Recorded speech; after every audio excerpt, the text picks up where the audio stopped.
But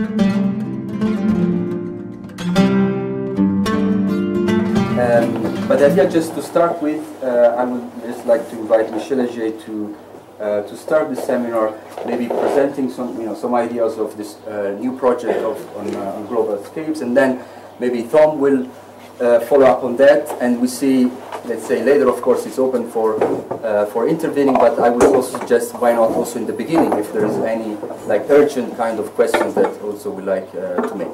So once again, thank you for being here, and apologize for being so late, and thank you for our guests to be with us today.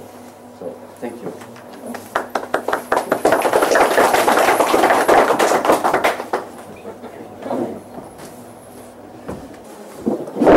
Okay, the proposal I have is to have not a lecture exactly, but to introduce in this workshop. Truly, it's the first time I do it, and it will be a bit preliminary to explain you a new project, which is a project which is called the Global-Scape of camps. The idea at first was very provocative. I had some contacts with an editor, and I told him, oh, you know, there is a very nice photos book, the 7 wonderful places in the world, or the biggest cities in the world, or the biggest museums of the world, and then you could do, you could do the biggest camps in the world. It was a very, like nearly a touristic book, photograph and touristic book. Then the proposal was a bit cynical or provocative, but in another time with another editor, we had a discussion about all these works, about camps, etc. And then I told him, yes, it would be possible to make something, to say that there is something like a network of camps in the world. Like Saskia Sassen say there is something like a global cities, because it is very sociological and empirical many way to say that, for example, there is global cities, because there are connections, and there are some similarities of mode of life or of economy, kind of work, etc. Then, in this sense, I think many things are similar if you circulate in the world and look at all the camps that exist. That's the beginning of the thing, and then I think I will not develop it completely now. Perhaps tomorrow I think I'll speak a bit more about it in the university, in the lecture. But this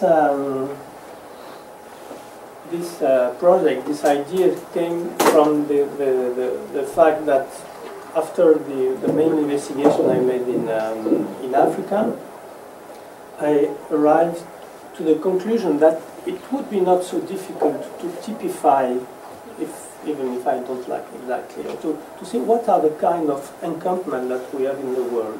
And I arrived to four kinds of encampment. There is the first one, the basic one, which is not this one. Blah, blah, blah. Let's see if I do it. No, this is propaganda. The first one is kind of encampment you have in the city, in the street, or in the place, in public places where people have no place to stay, and then somebody tell them, okay, we will not kill you, but go there. We don't want to see you. Go away.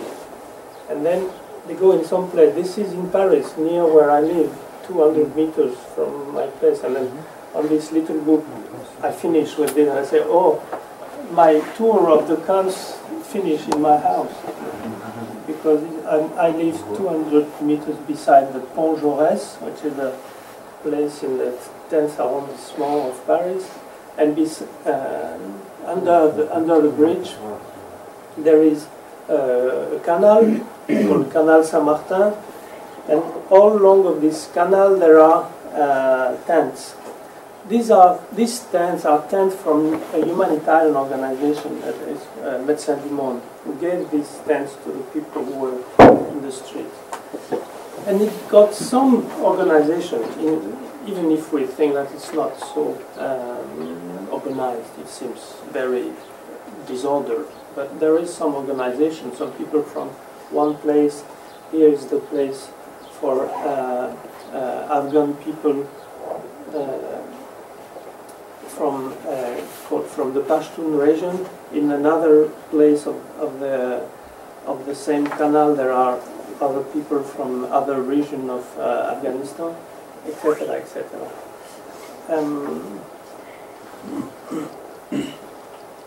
This kind of encampment are so-called self-established encampment in the international language of NGOs organization. The people arrive and they put where they are authorized, tolerated. I think this is the basic signification of the word refuge. The refuge is the place where you go in a hostile context. The refuge is the shelter you make by yourself when there is an unhospitality in the context. When there is hospitality, it's complicated. It's what we call asylum. Asylum is something which is societal. Society give asylum to the others, or to the foreigners, strangers, and organize or not this asylum. Perhaps we will have time to speak more about this. But refuge is a place where you can stay and the people let you stay. This is in Patras, Greece.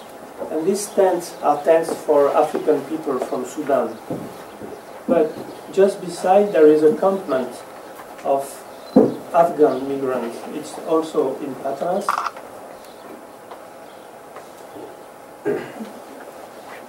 And there are a part of the encampment is a squat inside a flat which is not finished, a flat who was late in construction, and then they occupy the ground floor and the first part of the building.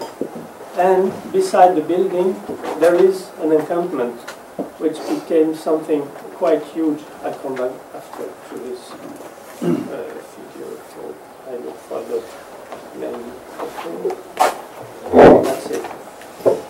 And this encampment was built in 1996, and it lasted more than 12 years. As you see, it is really in the center of the city, and it was what in Latin America we call an invasion. People occupy a space and sit and stay, like an invasion. And during 12 years it was considered illegal, but it was tolerated, and then it was a legal place for illegal Afghan people to stay. And there is, if you want, after we can speak, in which way the state or the sovereign, who is the sovereign, decide what is legal or what is illegal. Because actually we cannot say that this encampment was illegal.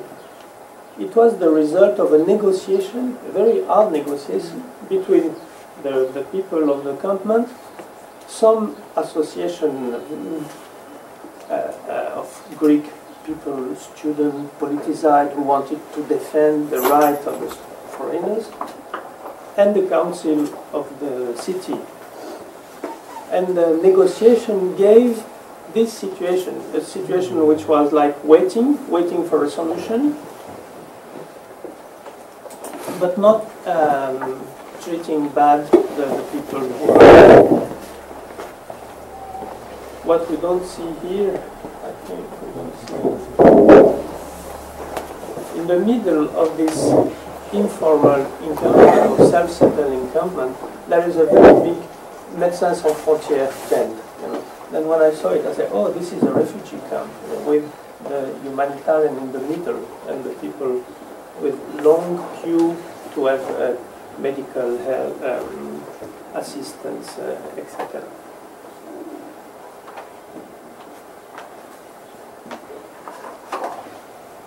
What was interesting that in this kind of encampment, after years of experience, the people get an expertise. There's a very good knowledge of how to build a barrack, how to build a house in one day, and then